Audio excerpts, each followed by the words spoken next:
L'homme qui courait après le temps.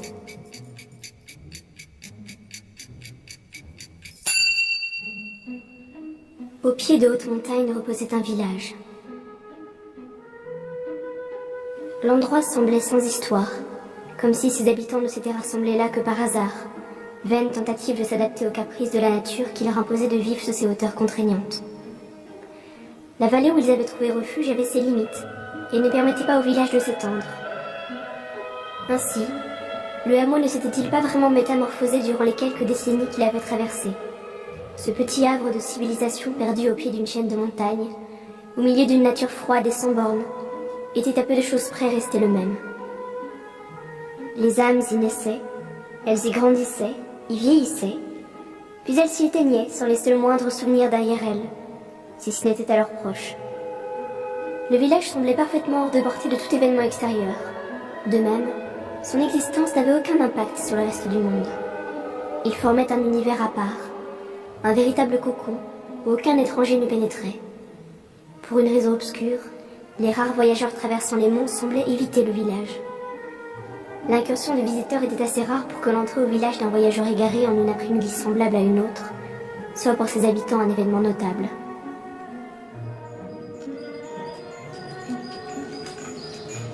Dès lors qu'un premier villageois vit se découper sur la paroi rocheuse de la montagne surplombant le côté ouest de la vallée la silhouette indéfinissable de l'étranger, un murmure se fit dans le village dont tous les habitants ne tardèrent pas à être mis au courant.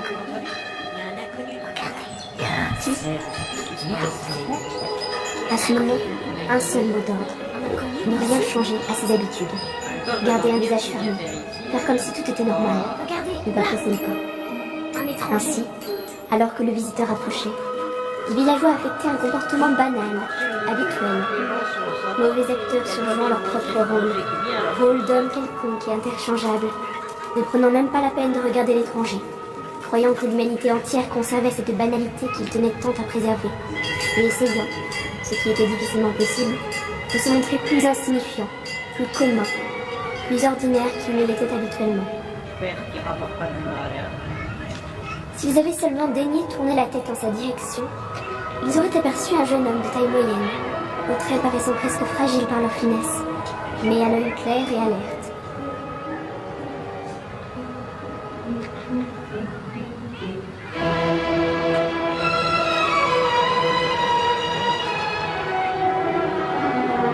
Abordant une chevelure sombre et soyeuse, quoique un peu clairsemée.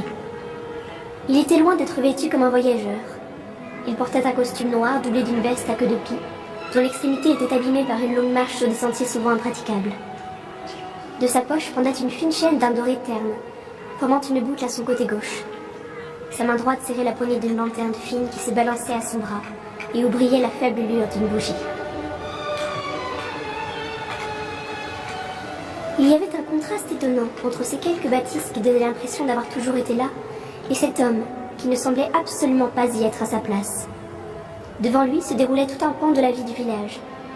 Mais si les habitants n'avaient pas posé les yeux sur lui, lui non plus ne le regardait pas vraiment. Il était tourné vers eux sans les voir, avançant comme à l'aveuglette, avec une expression à la fois hagarde et calme.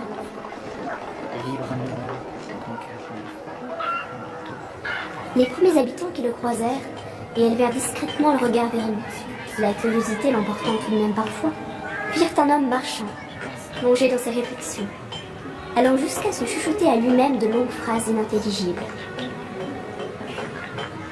Après avoir traversé ainsi plusieurs rues, suscitant chez les villageois moult sentiments contradictoires, entre méfiance, curiosité et hostilité, il déboucha sur une petite place, véritable théâtre du quotidien de la communauté dans laquelle il avait fait intrusion. Autour de la place étaient dressées plusieurs petites bâtisses, pour la plupart des boutiques d'artisans, boulangers, épiciers, cordonniers, horlogers. Tandis que plusieurs habitants marchaient lentement sur le pavé, continuant tant bien que mal à simuler le même air d'habitude, tout en ne pouvant s'empêcher de dévisager l'inconnu ou de s'arrêter à son passage.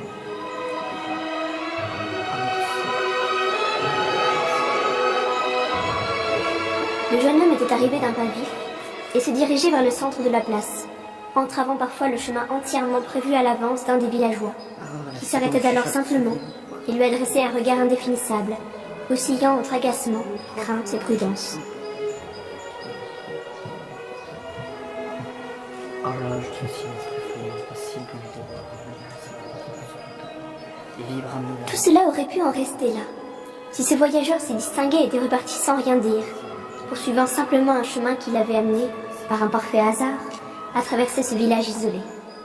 Seulement, en arrivant sur la place, l'étranger agit d'une façon qui grava pour longtemps l'image de son passage dans l'esprit du villageois. Je cherche le temps, je cherche le temps. Il se mit soudainement à interpeller les passants, croisant et retenant leur regard dans le sien, comme pour l'imprimer à jamais dans leur mémoire. Haussant le ton, il criait sans discontinuer. Je cherche le temps, je cherche le temps. Je cherche le temps, je cherche le temps, je cherche le temps. Devant une telle excentricité, Le temps. les villageois n'y tinrent plus, et se mirent à rire, et à apostropher l'inconnu qui n'avait vraisemblablement pas toute sa raison. Mais le temps, l'as-tu perdu? Où se cache-t-il? Renchérissait aussitôt un autre. S'est-il enfui? Lançait un troisième. Je cherche le temps. Mais le jeune homme, parvenu au centre de la place, dardait son regard clair sur les habitants, qui à présent l'entouraient, l'enfermant dans un cercle de rire et de sarcasme. Vous ne croyez pas si bien dire? S'écria l'inconnu d'une voix blanche, tournant fébrilement la tête autour de lui comme s'il tentait de capturer le regard de tout son auditoire. Le temps s'est enfui. Inexorablement, il continue de s'enfuir et nous le laissons faire, vous et moi. Comment avons-nous pu laisser un tel désastre se produire? Comment sommes-nous donc allés jusqu'à le provoquer? Pourquoi avoir laissé ce sable essentiel filer jusqu'au dernier grain entre nos doigts ouverts? Pourquoi s'être laissé porter jusqu'au terme de la ligne où ne nous attend qu'un précipice béant? Pourquoi avoir coupé la branche sous nos pieds? Et maintenant qu'il est trop tard, comment nous consoler de cette cruelle perte? Le temps s'est enfui, nous l'avons perdu et nous continuons de le perdre. Sa phrase s'acheva sur un geste plein d'emphase, et il se tut, légèrement haletant, comme si sa courte tirade avait suffi à lui ôter ses maigres forces. Son auditoire le regardait sans mot dire. Les rires s'étaient éteints pour faire place à une grande consternation, largement partagée par la totalité des spectateurs. Alors, une silhouette fendit la foule en direction de l'étranger. Les villageois s'effacèrent pour la laisser passer, révélant un petit homme à la chevelure grisonnante. Il affichait un air calme et un regard plein de malice, qu'il posa sur l'inconnu, qui vit dans ce regard une absence de moquerie et de jugement, un simple désir de compréhension qui sembla lui plaire, car il se redressa, et son visage perdit le rictus passionné qu'il avait saisi alors qu'il avait pris la parole. Le petit homme qui lui faisait face était l'horloger du village. Lentement, il ouvrit la bouche, et finit par demander sur un ton si calme que les habitants les plus proches de lui durent tendre l'oreille pour distinguer ses mots. Tu cherches le temps. La phrase ne ressemblait pas tant à une question qu'à une simple affirmation. L'inconnu ne répondit pas, se contentant de soutenir l'échange de regards. L'horloger leva alors sa main d'un geste que la lenteur faisait paraître hésitant. Il la glissa dans sa poche gauche, en sortant un objet circulaire, relié à une fine chaîne, fort ressemblante de celle qui pendait à la ceinture de l'étranger.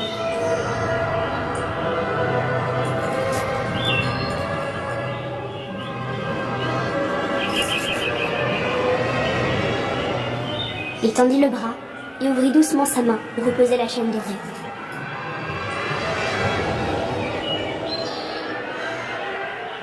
L'objet qu'il tenait était une large montre à gousset sobrement ornée de gravures pleines de finesse. Il appuya imperceptiblement sur le bouton qui actionna le mécanisme d'ouverture, présentant le cadran au jeune homme, dont l'agitation s'était figée en une contemplation muette. Le voilà. Ces quelques mots murmurés par l'horloger semblèrent mettre fin à la trêve si pacifiquement obtenue. En effet, l'inconnu fronça les sourcils avant de faire quelques pas rapides en direction du vieil homme.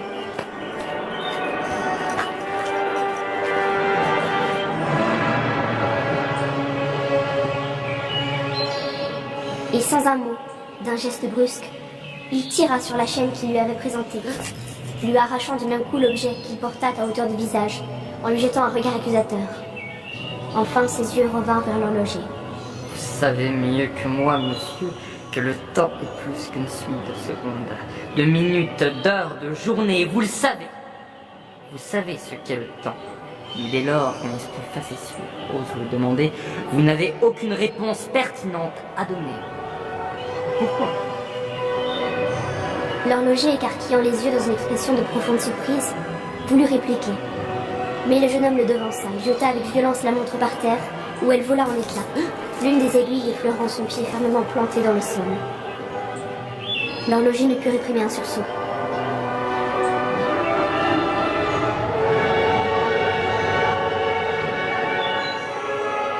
Je viens trop tôt. Déclara alors l'inconnu d'une voix éteinte. Vous n'avez pas encore compris? Mais est-il jamais trop tôt pour tenter de rattraper le temps? Il marqua une pause, parcourant une fois de plus la foule de son regard à présent résigné. Il avait perdu son air hagard, et ses prunelles brillaient d'un éclat d'étrange lucidité. Le temps s'est enfui.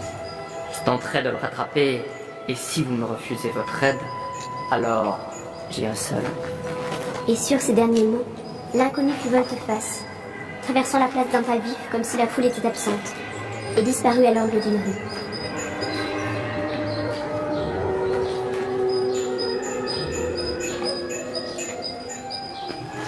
Qu'il était étrange.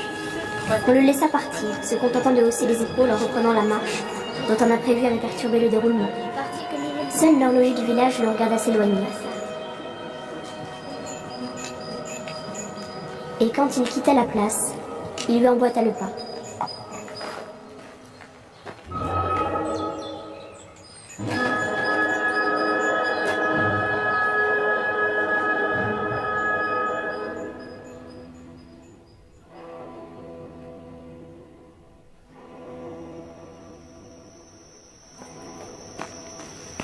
Le jeune homme marchait d'un pas rapide, difficilement suivi par l'horloger qui devait se hâter pour soutenir son allure.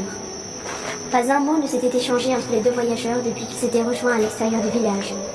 Et le crépuscule qui s'installait peu à peu renforçait l'entente tacite qui régnait entre eux, à mesure que le jeune homme acceptait la présence de l'horloger. À son poing, la lanterne brillait toujours. Son éclat, faible mais réel, projetait au sol les ombres fantomatiques des deux marcheurs. Le vieil horloger, la tête baissée, contemplait la sienne avec l'impression de fouler aux pieds ses propres illusions, qu'il s'était pourtant efforcé toute sa vie durant d'entretenir comme autant de biens précieux. L'obscurité fut bientôt telle qu'ils durent s'arrêter. L'horloger suivit son étrange guide s'enfonçant dans une cavité formée naturellement dans la roche et qui pouvait leur offrir un abri.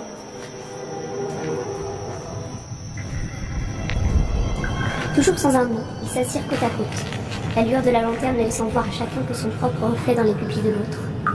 Le vent s'engouffrait dans la grotte comme au fond d'un immense coquillage, orchestre naturel dont il sortait des sons profonds, harmonie d'une vibrante nécessité. Un écho cristallin se détachait nettement de ces murmures assourdis, bruit d'une goutte d'eau tombant à intervalles réguliers sur le sol rocheux. L'horloger l'entendit, et l'oreille aux aguets, il se leva pour se diriger vers la provenance du son. Il traversait un boyau obscur et presque étouffant par ses dimensions réduites, quand le son de l'impact répété des gouttes d'eau s'effaça, devant un bruit bien plus fort, celui d'un cri, bruit de la chute d'un corps dans de l'eau.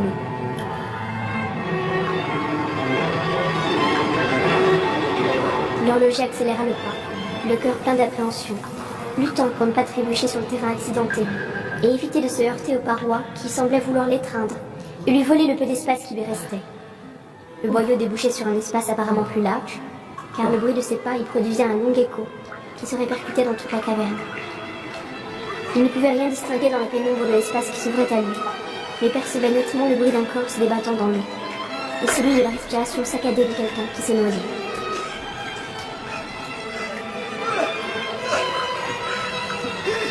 Poursuivant son avancée à tâtons, il sentit soudainement son pied s'enfoncer dans une eau glaciale. Il entendit le murmure satiné des flots dérangés et devina l'onde se propageant à la surface. Il tendit aveuglément la main, dans l'espoir de venir en aide à celui qui était tombé. Mais l'obscurité était telle qu'il était incapable d'évaluer l'étendue de ce lac emprisonné dans la roche. Il ne savait même pas si l'autre avait conscience de sa présence. Il n'appelait pas à l'aide, se contentant de se débattre dans des mouvements convulsifs et désespérés. « Viens voir, vite !» L'horloger cria pour intimer à son compagnon de le rejoindre, et vit bientôt la lueur de la lanterne projetée sur les murs la silhouette fantomatique de son propriétaire. Le jeune homme apparut ensuite. Il était calme, comme s'il n'attendait plus rien de cette nuit-là. L'horloger angoissé lui résuma la situation, alors que la faible lumière apportée dans la caverne révélait la présence d'une forme sombre se débattant non loin de là, et qu'une avancée de stalagmites dans l'eau permettait facilement d'atteindre. Entraînant son compagnon à sa suite, l'horloger escalada cette avancée, manquant plusieurs fois de glisser sur la roche que l'humidité rendait visqueuse. Aide-moi, viens avec la lanterne, éclaire-moi. L'autre ne prononçait pas un mot, se contentant de lui obéir silencieusement. S'agrippant au dernier stalagmite dépassant de la surface, il donna son bras à l'horloger qui se pencha dangereusement au-dessus de l'eau, jusqu'à ce que l'inconnu soit en mesure d'attraper sa main. Après quoi ils le tirèrent jusqu'à la rive. La lanterne révéla les traits tirés d'un homme à l'âge avancé, qui luttait afin de reprendre son souffle. Je me suis penché. Commença-t-il, interrompu par une violente quinte de toux qui lui fit recracher plusieurs gorgées d'eau trouble. Je me suis penché pour prendre de l'eau. Il suspendit à nouveau ses paroles, encore essoufflé. Les deux voyageurs le regardaient sans mot dire. L'horloger chassa à grand-peine l'idée qu'ils avaient affaire à quelqu'un d'un peu dérangé. Après tout, si un homme recueillant l'eau des sources emprisonné dans la roche était fou, alors qu'était-il, lui, qui suivait aveuglément son compagnon parti chercher le temps? Il laissa le nouveau venu reprendre haleine sans le presser. Enfin, le vieil homme reprit. Je cherchais la source de la pérennité. Cela doit être celle-ci. Oui, celle-ci. Messieurs, d'après mes calculs, je jouis à présent de la plus complète immortalité. Sur ces mots, il éclata d'un long rire plein d'exubérance et se retira, soudainement pris d'une vivacité telle qu'il put presque courir sur le sol irrégulier, se déplaçant à petits bonds heurtés. Les deux hommes regardèrent avec perplexité la silhouette difforme s'éloigner, formant une ombre monstrueuse et parfaitement indéfinissable. Puis ce fut à nouveau le silence. Le bruit des gouttes s'écoulant du plafond irrégulier pour s'ajouter à cette étendue d'eau se faisait plus présent encore. L'horloger était pris d'une sensation inexprimable. Combien de fois avait-il entendu parler au village de cette eau prisonnière de la roche, source immuable et légendaire, dont le contact était censé offrir aux hommes l'immortalité et la pérennité aux objets. Rompant le silence, l'autre déclara. Si cette eau pérennise la matière, alors elle a le pouvoir d'arrêter. Le jeune homme détachait lentement les syllabes, comme s'il pensait tout haut. D'un geste mesuré, il glissa sa main gauche dans la poche de son long manteau. Elle peut arrêter tout le temps, le mien ou le sien. Il sortit de sa poche une montre minuscule, attachée à une fine chaîne dorée. D'un même mouvement, les deux voyageurs se penchèrent au-dessus de l'eau, éclairant de la lanterne sa surface qu'aucune ride ne venait plus troubler.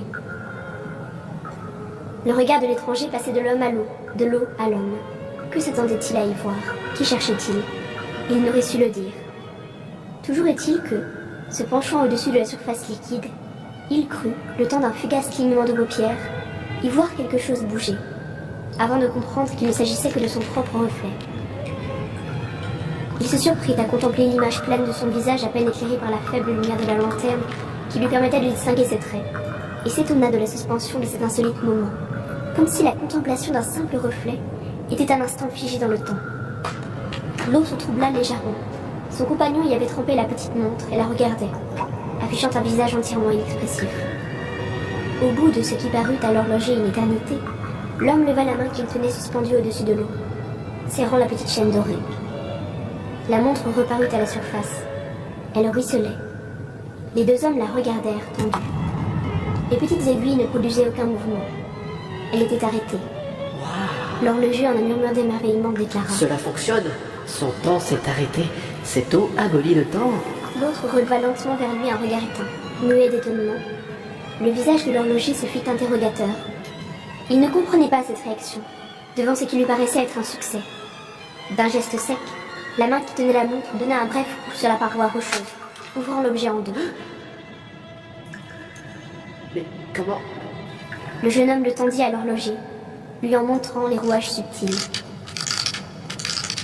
Le mécanisme ne fonctionne plus. L'eau ne l'a pas rendu inaltérable, il l'a brisé. Voilà comment ton eau abolit le temps. L'horloger, muet de stupeur, le regarda lancer l'objet, qui s'enfonça sous la surface sans un bruit. Et ça n'empêchera pas de rouiller. Sur ces mots, il traversa la cavité rocheuse, se dirigeant vers la sortie, en emportant la lanterne. Au moment de disparaître dans le sombre couloir, il se retourna. À propos, regarde dans ta poche droite. Je crois que notre ami y a fait une petite visite.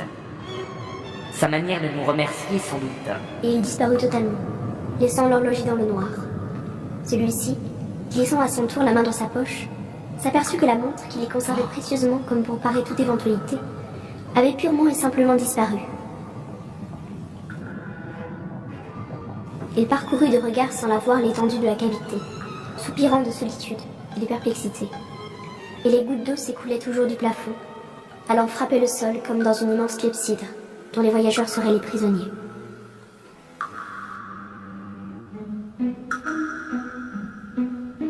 Dans les jours qui suivirent, les voyageurs ne cessèrent de marcher, sans s'échanger une seule parole.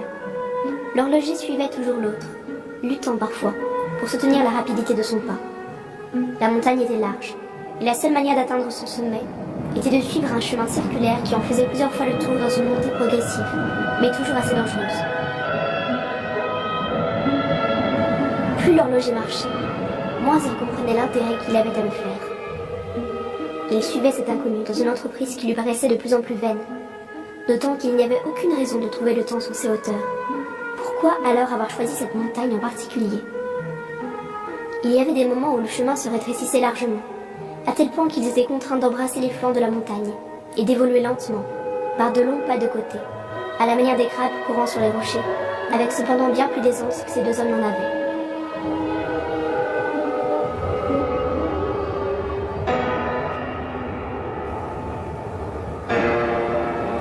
Un matin, où il longeait ainsi le vide, l'horloger marchait d'un pas mal assuré, lorsque le sol friable se déroba brusquement sous son pied.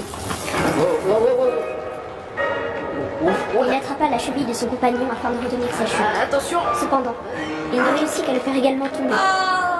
Par chance, à quelques pieds au-dessus d'eux, se trouvait une excavation qui les empêcha de chuter jusqu'au pied de la montagne, où les attendait une mort certaine. Ils tombèrent alors brutalement sur la roche, et la douloureuse impression de se briser tous les os du corps leur fit perdre connaissance. Pendant longtemps, ils ne purent bouger, incapables de remuer leurs membres endoloris, tels deux automates désarticulés lancés là par le caprice d'un enfant versatile.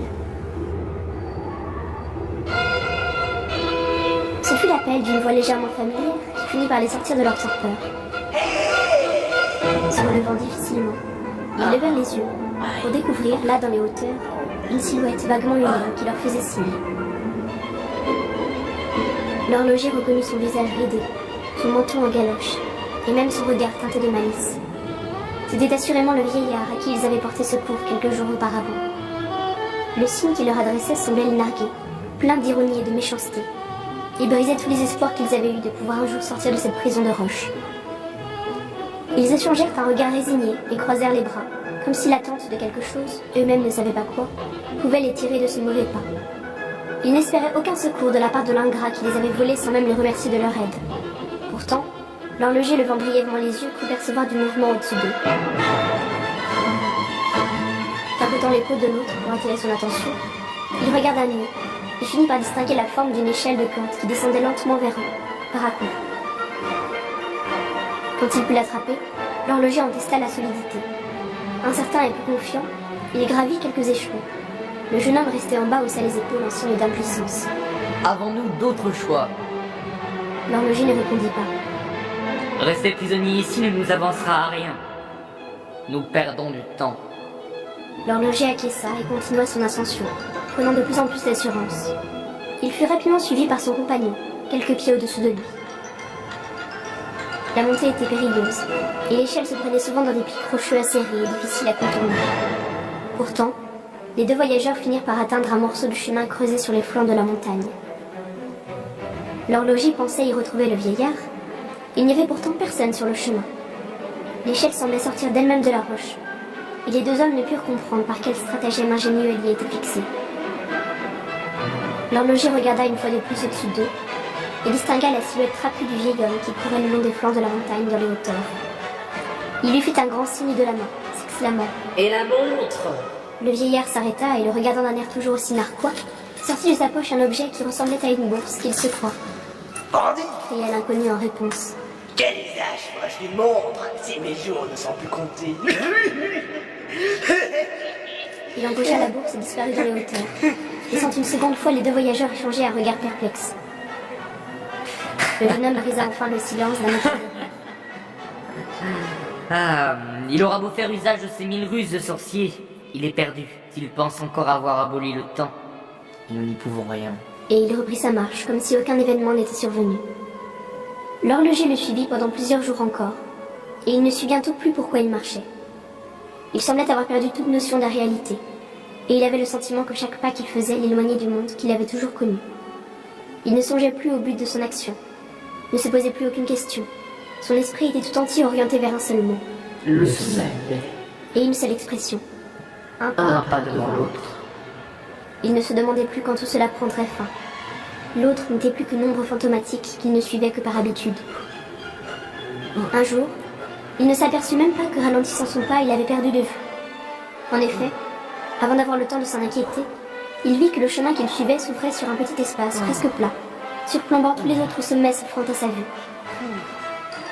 Il n'y avait plus que ce plateau, recouvert de neige éternelle qui craquait sous ses pas timides. L'horloger releva enfin les yeux. Ah, waouh. Il avait atteint le sommet. Devant lui, près d'un bord du plateau, se tenait le jeune homme de dos. La vallée était couverte de nuages diffus, qui ne laissaient percer qu'un faible rayon de soleil.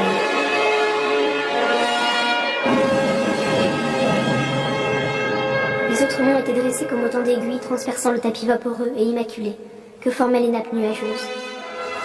Et le ciel s'ouvrait sur un infini sombre, et pourtant d'une profondeur telle que l'horloger pouvait à peine en soutenir la vue. Le jeune homme était silencieux comme à son habitude, et semblait contempler ce que les deux voyageurs n'avaient fait qu'ignorer tout au long de leur ascension, alors que leur attention tout entière n'était tournée que vers un seul but, atteindre le sommet, rattraper le temps. Les deux hommes avaient marché, pensant pouvoir atteindre cette ultime fin, oubliant de ne pas gravir la montagne que pour son sommet, mais bien pour l'ascension elle-même. L'horloger comprit alors que son esprit avait choisi la mauvaise direction. Son regard ne quittait pas son compagnon immobile. Son par-dessus n'était plus qu'un lambeau de tissu. Et la lanterne qui les avait si bravement suivis jusque-là gisait à ses pieds, en 1000 morceaux.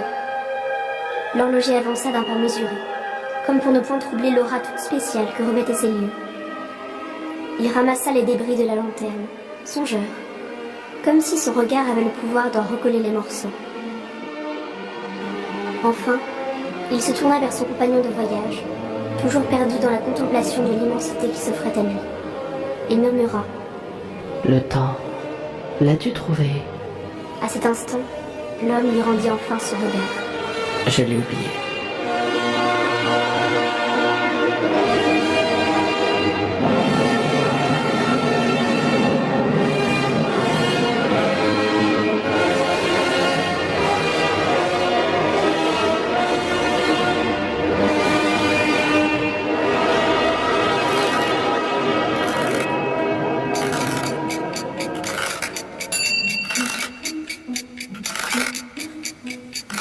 C'était L'homme qui courait après le temps. Un conte sonore réalisé par Naïd Lanciot. Avec Dial Blixness, l'horloger, De Chaff, le vieillard, et Paul Tad, l'homme qui courait après le temps. Scénario et narration, Naïd Lanciot. Musique de Gabriel Fauré, Arnold Schoenberg, Camille Saint-Saëns et Sergueï Rachmaninov. Figuration, Arthur Rainbow, Paul Tad, Mademoiselle Z. Production, Bélisaire Radiophonies.